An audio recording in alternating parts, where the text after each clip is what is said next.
홍콩에 이가성이라고 하는 부자가 있습니다. 이분은 세계 서열로 보자면은 10손가락 안에 드는 부자고요. 아시아에서는 단연 최고의 부자고. 근데 이분은 참 부자일 뿐만이 아니라 아주 우리가 배우고 존경할 만한 그런 점들도 있더라고요. 이분은 그렇게 잘 사는 부자임에도 불구하고 아주 검소하게 사십니다. 5만 원짜리 이하의 구두만 신고 10만 원짜리 이하의 양복만 입으면서 부자라는 티를 내질 않는 거죠. 항상 검소하게. 비행기를 타더라도 이코노미석, 제일 싼데 그곳을 타고 다니면서 항상 검소하게 사시는 분이더라고요. 그리고 그분은 그렇게 아껴서 그렇게 검소하게 살면서 아껴 모아둔 돈을 가지고 뭐 하느냐? 기부를 하더라고요. 아주 기부를 많이 하는 분으로 소문이 나 있습니다. 기부할 때 회사 돈으로 하지 않습니다. 해도 되거든요. 충분히. 그러나 절대로 회사 돈으로 기부하지 않습니다. 자기 개인 재산을 헐어서 기부합니다. 그래서 1년에 장학금으로 내놓는 게 3천억 원이라 그래요. 그렇게 기부를 많이 하고 참 우리가 존경할 만한 인생을 살고 있어요. 그런데 이런 훌륭한 이가성 회장을 30년 동안 운전해 준 운전기사가 있습니다. 그 운전기사와 이가성 회장의 그 얽힌 얘기가 신문에 난 적이 있어요. 신문에. 여러분 아시는 분도 계시겠지만 한번 들어보세요. 이제 그 30년 동안 이 회장을 운전해 줬던 이 기사가 퇴직할 때가 됐어요. 그래서 이가성 회장은 퇴직하는 운전기사에게 그래도 뭐 위로금이라도 주려고 노년에 조금 그래도 편안하게 사시라고 이제 월급 외에 퇴직금 외에 보너스로 그냥 그 자리에 자기 있는 돈을 줬는데 우리 돈으로 3억 6천만 원의 수표를 건넸다 그래요. 그런데요, 이 운전기사가 사양을 합니다.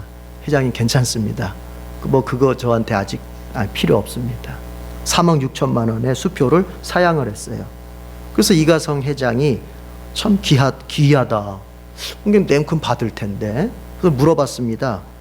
아니 왜 이걸 거절하냐 그랬더니 이 운전기사 하는 말이 사실은 제 재산이 지금 한 36억 정도 됩니다. 이 회장은 더 놀래요.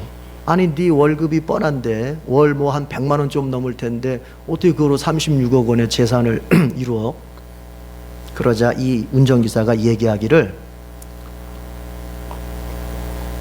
제가 회장님을 모시고 앞에서 운전하다 보면 회장님께서 통화하는 내용을 듣게 되는데 회장님이 어느 때는 그래 어느 땅을 사라 그러면은 그 땅에다 투자하실 때 자기도 그 옆에다가 조그만 땅을 샀다고.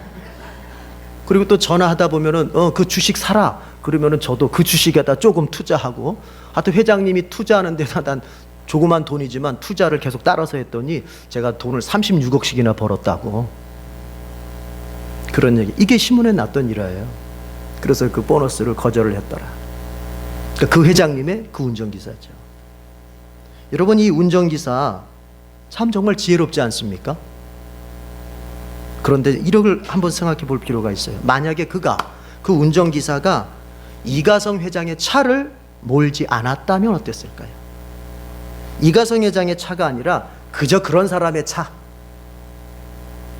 그런 사람의 차를 몰았다면 그가 이렇게 성공할 수 있었을까요?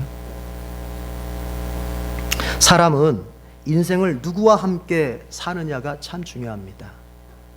누구를 만나고 그리고 누구와 함께 인생을 살아갈 것인가, 이것은 너무나 중요해요.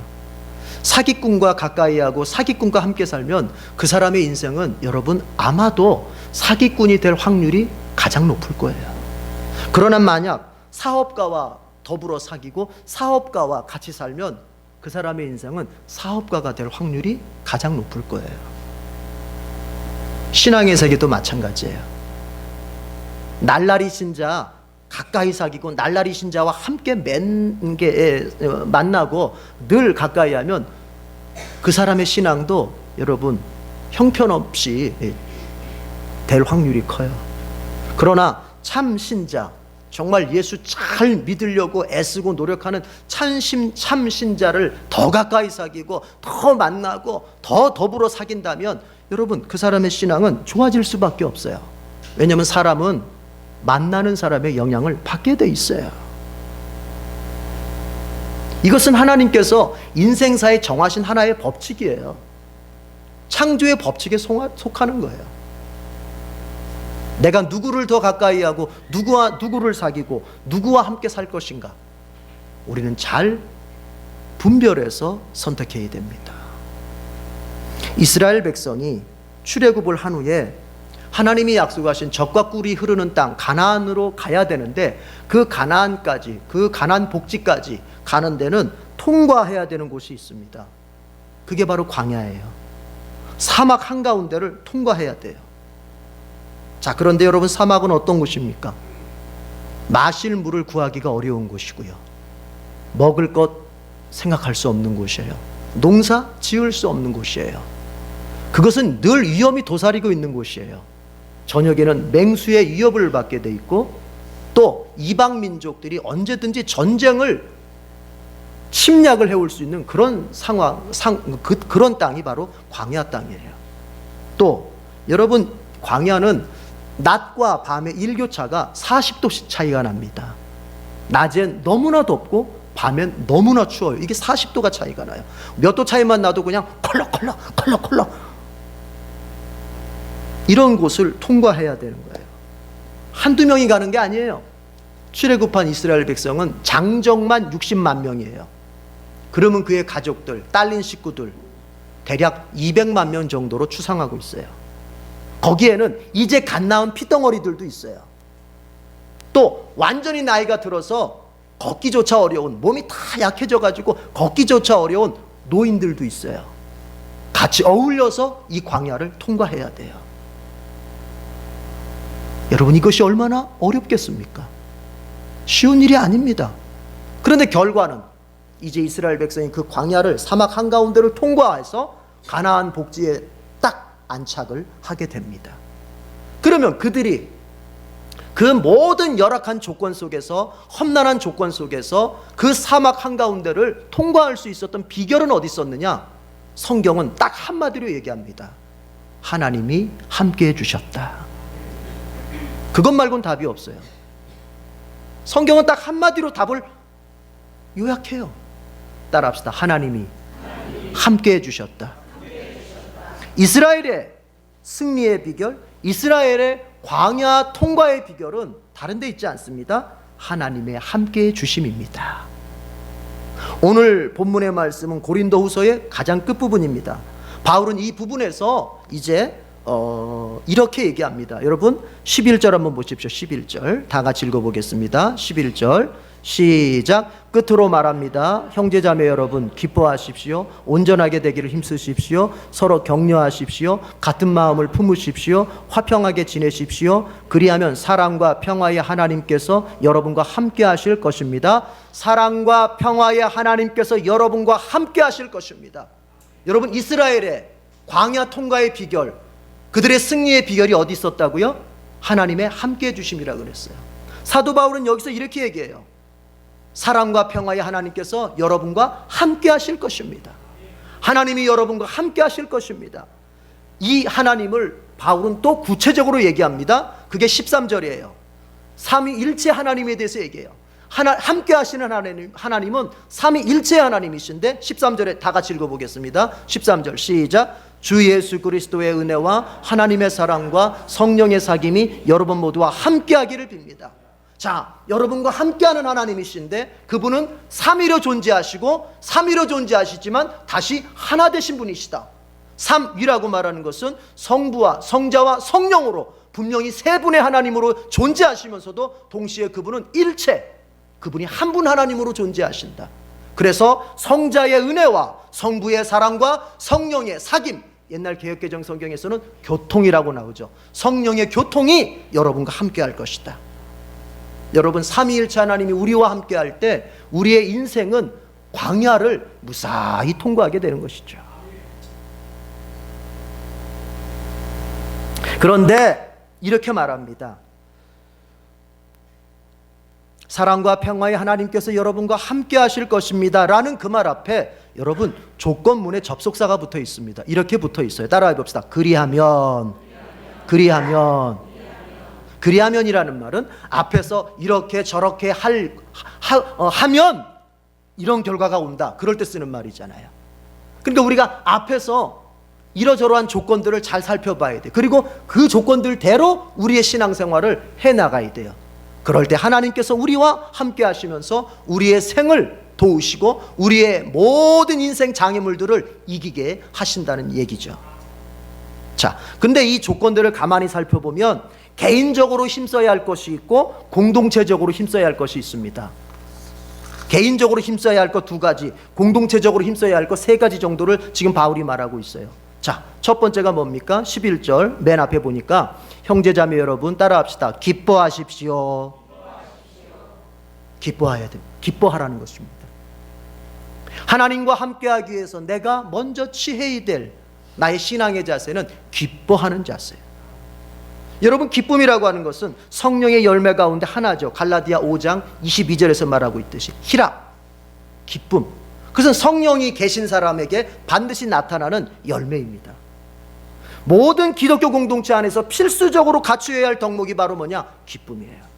이것저것 떠나서 예수 믿고 사는데 기쁨이 없다, 그거는 예수 믿는 게 아니에요. 물론 여기서 말하는 기쁨이라고 하는 것은 세상적 조건이 좋아서 모든 환경이 다 나아져서 내 감정이 어떤 상쾌함을 가지고서 내 감정이 기분이 좋아져서, 여러분 기뻐하는 것과 기분이 좋아지는 것은 다른 거예요. 우리는 기분이 좋아지는 것을 기뻐한다고 생각해요. 비슷한 얘기로 은혜 받는다고 하는 것을 우리는 기분이 좋아지는 것을 은혜 받았다고 생각해요. 그래서 대부분 성도들이 은혜 받았습니다, 이 말 속에 포함되어 있는 뜻은 제가 오늘 설교를 드리면서 기분이 좋아졌습니다, 이런 뜻일 수가 있는데 그것과 그거는 전혀 달라요.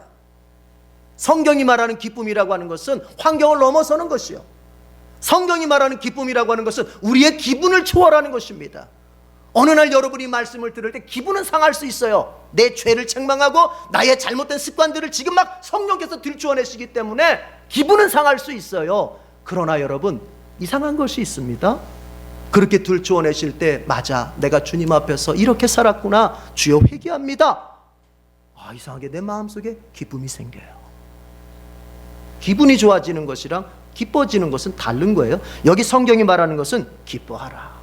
바울은 자주 말했습니다. 빌립보서 4장 4절에서 주 안에서 항상 기뻐하라. 내가 다시 말하노니 기뻐하라. 여기 지금 본문에 기뻐하라는 말도 같은 의미예요. 여기서 기뻐하십시오라는 그 헬라어 문법을 분석해 보면은 이것은 현재형을 쓰고 있어요. 헬라어 문법에서 현재형이라고 하는 것은 이것은 한 번 하고 마는 게 아니라 지속성, 반복성, 습관성을 의미해요. 그러니까 한 번 기뻐하고 마십시오가 아니에요. 계속 기뻐하십시오. 지속적으로 기뻐하십시오. 때로는 습관적으로라도 기뻐하십시오. 우리가 기뻐할 수 없는 환경을 만났을 때도 반복적으로, 지속적으로, 습관적으로 기뻐하십시오. 내가 어려운 환경을 만나서 도저히 나는 기뻐할 수 없고 오히려 우는 게 맞아, 내가 눈물 흘리는 게 맞아, 내가 아파하는 게 맞아. 환경적으로 보자면 그래요, 인간적으로 보자면 그래요. 그러나 바울은 말합니다. 그래도 기뻐하자. 사람이 기쁨을 누리지 못할 때가 어느 때냐면요, 남과 비교할 때예요. 남하고 비교하면 기쁨을 다 잃어버립니다. 남하고 비교하면 자꾸 내 마음속에 여러분 절망감이 찾아와요. 어떤 임금님이 있었어요. 이 임금님은 아름다운 정원을 가지고 있었어요.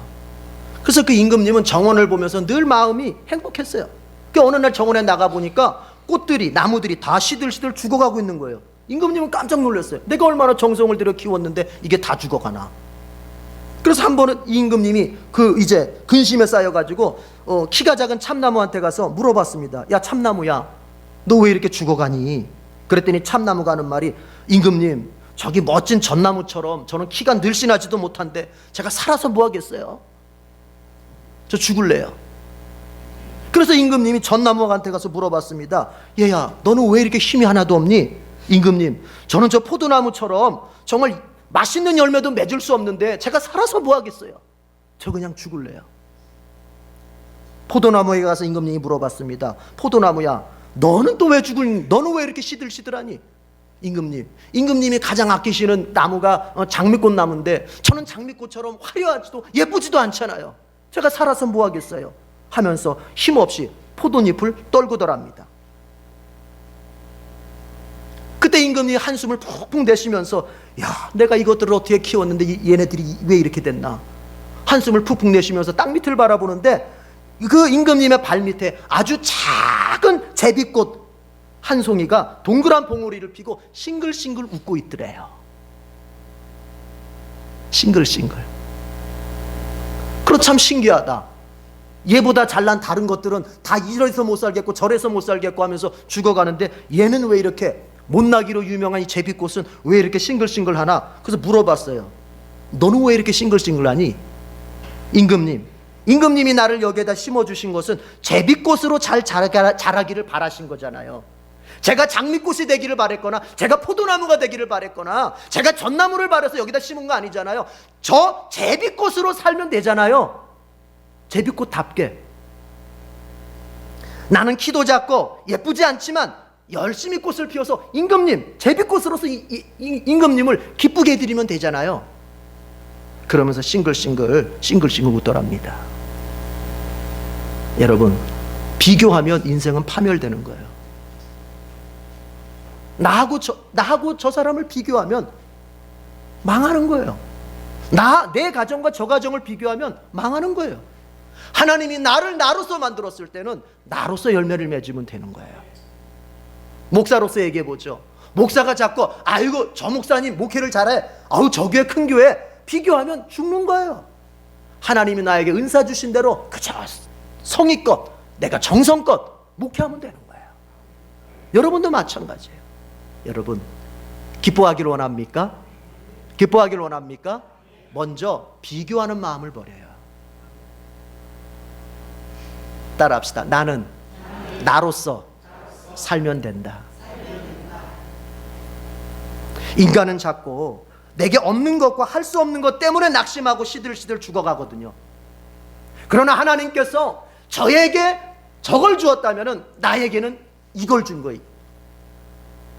하나님이 나에게 안 주신 것을 보면서 자꾸 비교하다가 속상해하지 말고 하나님이 나에게 주신 것이 무엇인가를 찾고 그것 가지고 하나님께 영광 돌리고 이웃을 기쁘게 하면서 내가 살면 내가 기뻐지는 거예요. 바울은 말합니다. 기뻐하십시오. 그럴 때 하나님이 여러분과 함께 하십니다. 또 바울은 말합니다. 따라합시다. 온전하게 되기를 힘쓰십시오. 온전하게 되기를 힘쓰라는 것입니다. 여러분, 고린도 교회에 필요한 것이 바로 이거였어요. 왜냐? 고린도 교인들에게 있어서의 신앙생활은 그저 성령의 은사 속에서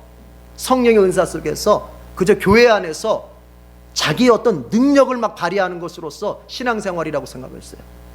그러나 그러는 사이에 교회는 어떻게 됐어요?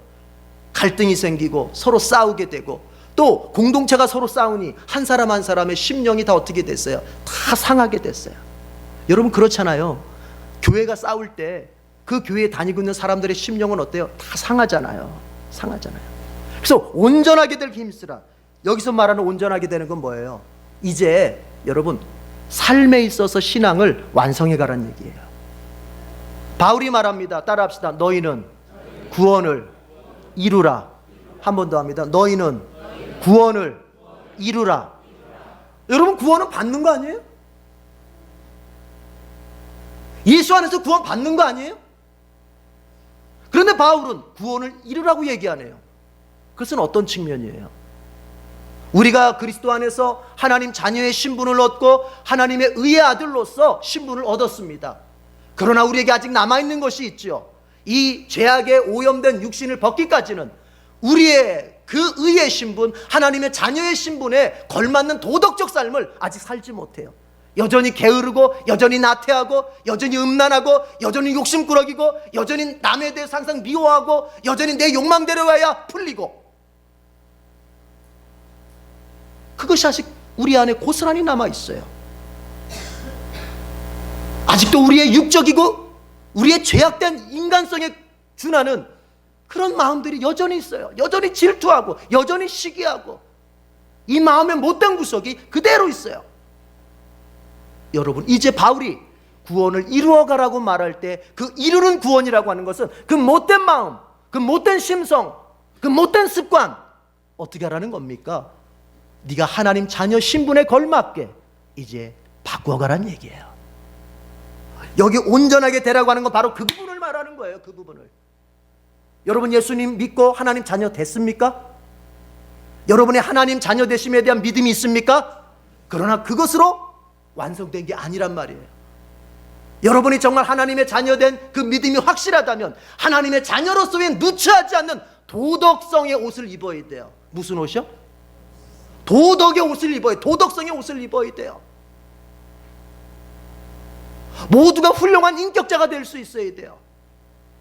모두가 넉넉한 마음의 사람이 될 수 있어야 돼요. 모두가 이제 옛사람의 못된 습관에서 빠져나올 수 있어야 돼요.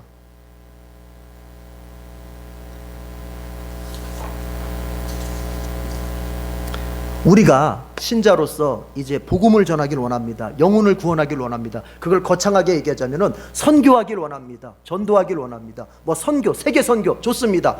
그러나 이걸 먼저 알아야 돼요. 세계 선교를 논하기 전에 네 자신이 온전하게 되기를 힘쓰라 해요.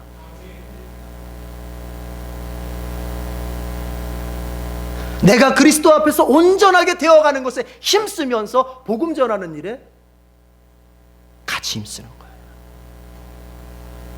여러분, 우리 사는 모습이 전도지가 될 수 있어야 돼요. 여러분, 전도지에 보면 그럴싸한 말들이 있습니다. 그냥 그 글을 읽으면 그냥 홀딱 넘어가게끔 전도지에 보면 그럴싸한 글들이 있어요. 여러분, 이걸 알아야 돼요. 그 전도지의 그럴싸한 글들보다 내가 살아가면서 내뱉는 이 말이 예수님에 대해서 더 정확하게 보여주는 거예요. 전도지에 보십시오. 아주 그럴싸한 그림들이 있습니다. 교회가 아름답게 건축한 교회는 교회 사진을 딱 찍어서 전도지에 박아놓습니다. 이걸 알아야 돼요. 그 전도지의 그럴싸한 그림보다 내가 살아가면서 보여주는 행동들이 예수님에 대해서 더 정확하게 묘사하는 거예요. 사람들은 그걸 보는 거예요. 여러분, 내가 온전하게 되기를 힘써야 됩니다. 구원받았습니까? 구원받은 자의 삶의 모습은 어떠해야 될까요? 구체적으로 말하기는 시간이 없지만 여러분, 한 가지 이 큰 틀을 기억하십시다. 따라합시다. 도덕의 옷을 입는다. 내가 도덕적인 사람이 돼야 돼요. 선과 악, 내가 선한 삶을 살기 위해서 애써야 된다는 얘기예요. 이제 이것이 바로 개인적으로 힘써야 할 거예요. 기뻐하기를 힘써라. 온전하게 되기를 힘써라. 공동체적으로 힘쓸 게 있습니다. 그 다음부터는 따라합시다. 서로 격려하라. 11절 말씀에 그대로 있습니다. 서로 격려하십시오. 여러분, 우리는 세상을 살면서 신앙생활을 해가면서 상한 심령이 되어 살 때가 있습니까? 없습니까? 있습니다. 예수님 믿고 따라가지만 우리의 심령이 상할 때가 있어요. 그 상한 심령 여러분 회복되어야 되거든요. 그 상한 심령 치유되어야 되거든요. 그러나 그걸 어떻게 치유받습니까? 어떻게 회복받습니까? 여러분, 이거밖에 없어요. 따라합시다. 서로 격려하는 것. 그것밖에 없어요. 주님께서 서로의 격려를 통해서 내 상한 마음을 치유하시고 내 상한 마음을 회복시키시는 거예요. 서로 격려하는 삶, 이것이 우리 에덴교회 공동체 속에 충만하게 있어야 돼요. 여러분, 제가 군 생활할 때 이런 얘기를, 아직도 그 말이 참 인상적이에요. 저희는 장교 2명에 하사관 10명이 한 팀이에요. 이 12명이 한 팀이 돼서 적지에 가서 이제 어떤 목표를 타격한다든지 정보를 취합한, 이렇게 하거든요. 그런데 훈련하는 중에 우리 그 팀장, 그러니까 대위죠, 팀장이 이런 말을 했어요. 참 인상에 남아요. 뭐라 그랬냐면, 임무 완수는 중요하다.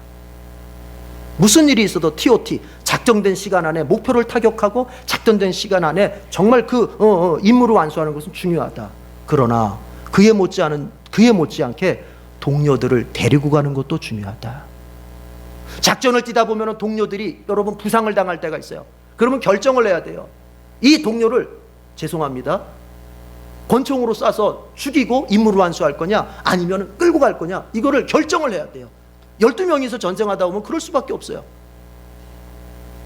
임무 완수와 동료를 데리고 가는 이 둘 사이에서 갈등할 시간이 와요. 여러분 그 훈련을 실제로 받아요. 그때 어떻게 할 거냐, 그냥 안락사를 시켜놓고 갈 거냐 아니면 데리고 갈 거냐. 여러분 쉬운 건 뭐예요? 쉬운 거는 안락사 시키고 가는 게 제일 쉬운 거예요. 그러나 그 팀장의 말이 제 마음속에 남아요. 지금도. 지금 군 제대한 지가 오래됐는데 동료를 데리고 가는 것도 중요하다는 거예요. 우리가 주님 앞에 사명 감당하는 거 중요한 임무입니다. 그 임무를 완수하는 거 훌륭합니다. 주님께서 내게 맡기신 일 감당하는 거 훌륭합니다. 그러나 그에 못지않게, 아니 어찌 보면은 교회적으로 보자면 더 중요한 것이 뭐냐, 이 지체를 내가 책임지고 이 지체와 함께 가고 이 지체를 내가 부둥켜 안고 주님께 가는 것이 더 중요한 거예요.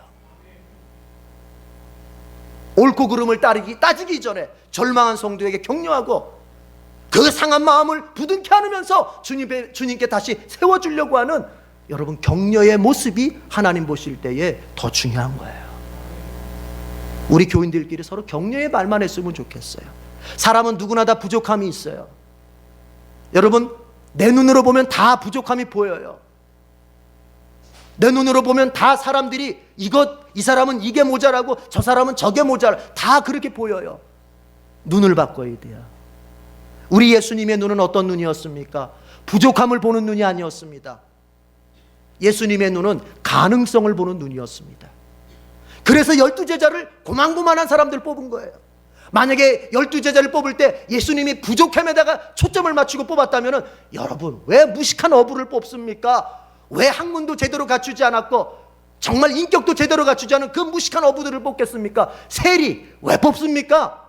그러나 주님은 그 부족함에 초점 맞추지 않았어요. 가능성에 초점 맞추는 거예요. 그가 나에게서 배우고 그가 성령을 받으면 그들이 나를 위해서 죽기까지 충성할 것이라고 하는 가능성을 보신 거예요. 우리 눈이 그래야 돼요. 여러분 내 아내를 바라볼 때마다 못하는 것만 보이면 이미 사랑이 식은 거예요. 내 남편을 바라볼 때마다 아이고 모자라는 것만 보여, 그러면 그건 존경의 마음이 식은 거예요. 부부지간에 서로를 바라볼 때 여러분 무슨 눈으로 봐야 돼? 부부지간에 서로 바라볼 때 어떤 눈으로 바라봐야 되겠어요? 가능성의 눈으로 봐야 돼요. 지금은 약하지만 잘 될 것이다. 지금은 부족하지만 채워질 것이다. 서로 격려하십시다. 서로 격려하십시다. 우리 동료들, 우리 지체들, 우리 같이 해서 천국 가는 그날까지 동행하십시다. 네 번째는 따라합시다. 같은 마음을 품으라. 여러분 같은 마음을 품는 거 중요해요. 한 교회를 다니면서 같은 마음을 품어야 돼요. 우리가 그래서 목적선언문이라고 하는 것까지도 만들었잖아요. 그게 뭐예요? 같은 마음을 품자는 거예요. 도대체 교회가 무엇을 위해서 존재해야 될지, 교회가 도대체 무엇을 지향해야 될지 같은 마음을 품자는 의미에서 목적선언문이에요. 그거 그냥 듣기 좋으라고, 남들 그냥 볼 때 그냥 뭔가 있어 보이라고 만든 목적선언문이 아니에요. 같은 마음을 품어야 돼요. 여러분 사람은 관계에 따라서 달라지거든요. 관계에 따라서 대하는 방식이 달라져요. 어떤 아들이 아버지한테 편지를 보냈어요. 그런데 이 아버지는 사업하는 사장님이신데 아들한테 편지가 왔어요. 이제 바쁘니까 사장 아버지가 자기 비서한테 저기 아들한테 온 편지 좀 읽어봐라. 그러니까 그 비서도 자기도 바빠 죽겠는데 일 시키니까 짜증 나가지고는 편지를 뜯어가지고 있는데 이 편지 내용을 읽으면서 아버지 저 돈 필요하니까 빨리 돈 보내주세요. 막 화나는 투로, 자기가 짜증 나니까 화나는 투로 막 편지를 읽었어요. 그랬더니 그 아버지가 이런 싸가지 없는 놈, 아버지한테 편지를 쓰면 이렇게 얘기를 하다니 화가 났어요. 그런데 그때 마침 그 부인이 왔어요. 그러니까 그 아들의 엄마가 온 거죠. 엄마가 와서 아들의 편지가 와 있어. 아유 얼마 만에 아들이야. 얼마 만에 보고 싶었던 아들이야. 그래도 반가운 김에 그 편지를 들고 편지를 읽어요. 읽는데 아버지 제가 돈이 필요해요. 돈 좀 빨리 좀 보내주세요. 아버지 마음이 아들이 돈이 정말 급하구나. 빨리 보내줘야 되겠다 해서 보내줬다는 거예요. 여러분 무슨 얘기입니까? 관계에 따라서 달라지는 거예요. 내가 그 아이의 어미냐 아니면 그냥 그 아이와 혈연적 관계가 없는 비서냐에 따라서 그 사람을 대하는 태도, 그 사람이 쓴 글을 대하는 태도, 그 사람이 하는 말을 듣는 태도가 달라지는 거예요. 관계. 우리 에덴교회 교우들의 관계는 어떤 관계입니까? 우리 에덴교회 교우들의 관계는 어떤 관계예요? 그냥 많은 교회를 다니는 중에 교회 하나 찾았는데 거기 보니까 먼저 다니는 사람들이 있더라, 그냥 그런 관계입니까? 그렇다면 그 관계에 입각해서 다른 교인들을 내가 보게 되어 있고 다른 관계들을 대하게 되어 있는 거예요. 여러분, 우리 그리스도인들은 어떤 관계의 사람들일까요? 같은 교회를 다니는 사람들은 어떤 관계의 사람들일까요? 오늘 성경 보세요. 성경 보면 11절 보세요. 11절 이렇게 시작하죠. 끝으로 말합니다. 형제 자매 여러분, 그렇게 시작합니다. 따라합시다. 형제 자매 여러분. 형제 자매 여러분. 여기 지금 우리 새번역 성경에는 의역을 했기 때문에 형제 자매 이렇게 표현했지만 원래 원어에는 뭐라고 써 있냐면은 형제들이여 이렇게 돼 있어요. 형제들. 아델포이 이렇게 돼 있어요. 아델포이라는 하면 형제들을 부르는 거거든요. 근데 요즘에는 이제 여자분들이 이제 소외감을 느낀다, 그러니까 거기다가 이제 자매라는 말을 쓰는 건데, 원래 성경에서 형제들이라고 말할 때는 여자까지 포함하는 거예요. 아시겠어요? 남성 여성을 말하는 게 아니에요. 예. 근데 어쨌든 여기서는 아델포이예요. 형제들아 이런 말이에요. 그런데 이 아델포이라는 말은 그 뿌리 되는 말이 원형이 뭐냐면은 아델포스라는 거예요. 형제 이런 말이에요. 아델포스. 근데 아델포스라는 말을 분석해 보면은 접두어 아와 그 다음에 어머니의 태, 어머니의 자궁을 뜻하는 델푸스라는 말이 합쳐져서 있는 말이에요. 이 아델포스라는 말이. 그럼 이게 무슨 뜻이냐면요, 형제들. 이 말은 무슨 말이냐면 같은 태에서 태어난 사람 이런 뜻이에요. 같은 태에서 태어난 사람들, 같은 자궁에서 나온 사람들 이런 뜻이에요. 바울은 그 말을 교회에다가 쓰는 거예요. 바울은 그 말을 그리스도인들에게 쓰는 거예요. 여러분, 우리 그리스도인들은 어떤 관계입니까? 그리스도의 피를 통해서 같이 태어난 사람들이에요. 그리스도의 피를 통해서 한 몸 된 사람들이에요. 우리는 그냥 오다 가다 만난 사람들이 아니에요.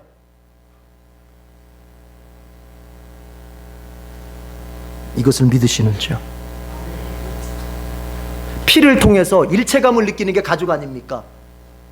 한 부모로부터 피를 같이 받은, 그래서 그 피를 통해서 일체감을 갖는 게 가족이잖아요. 그리스도인들은 여러분 그리스도의 피를 같이 받아서 한 가족이 된, 한 형제가 된 그런 관계예요. 이걸 믿냐고요? 이걸 확신하냐고요?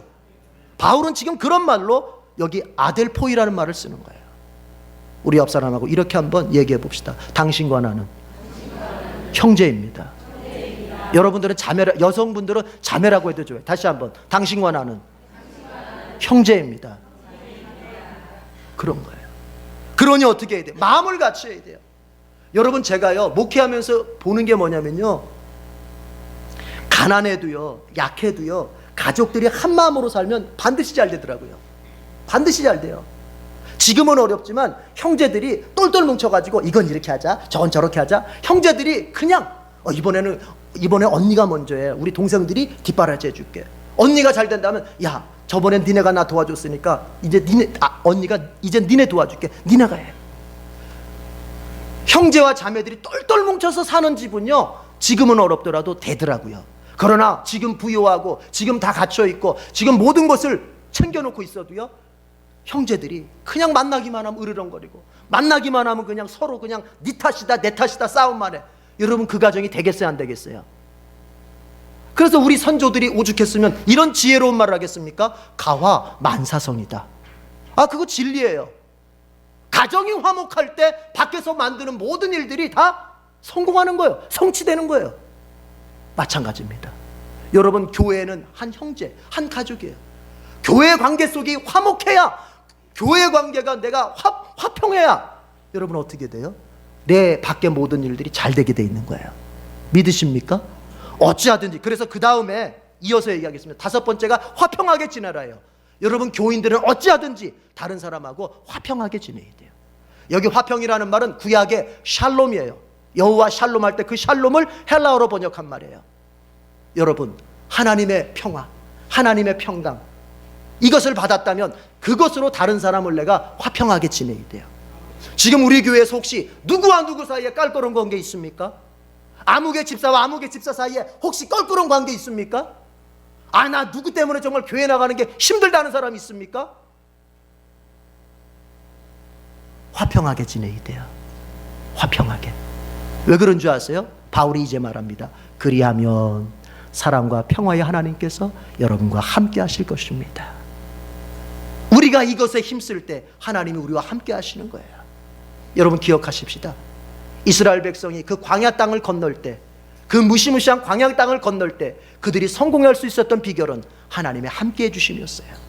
우리 인생은 광야와 같아요. 저 진짜 사막보다도 더 험난한 곳, 전쟁터와 같은 게 우리 인생이에요. 이 험난한 인생을 무사히 천국 가는 그날까지 통과하기 위해서 필요한 게 뭐예요? 하나님의 함께 해주심이에요. 오늘 바울은 말합니다. 하나님이 누구와 함께 하시는가? 기뻐하는 사람, 온전하게 되기를 힘쓰는 사람, 서로 격려하는 사람, 같은 마음을 품는 사람, 그리고 화평하게 지내는 사람. 이 사람이 내가 되어서 하나님의 함께 해주심 속에서 인생의 복락을 누리는 성도들이 되기를 바랍니다. 기도하겠습니다. 하나님 아버지, 우리에게 허락된 인생, 그 인생에 광야가 있습니다. 주님, 그 광야를 건너가기 위해서는 오직 하나, 전능하신 하나님의 함께해 주심만이 필요합니다.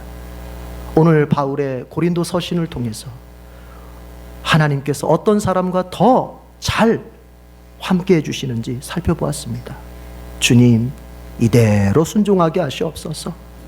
그래서 함께 하시는 하나님을 맛보게 하시옵소서. 하나님이 함께 하심으로 그의 인생 광야가 쉴만한 물가, 정말 푸른 초원으로 뒤바뀌는 역사가 있게 해 주옵소서. 예수님의 이름으로 기도드립니다. 아멘.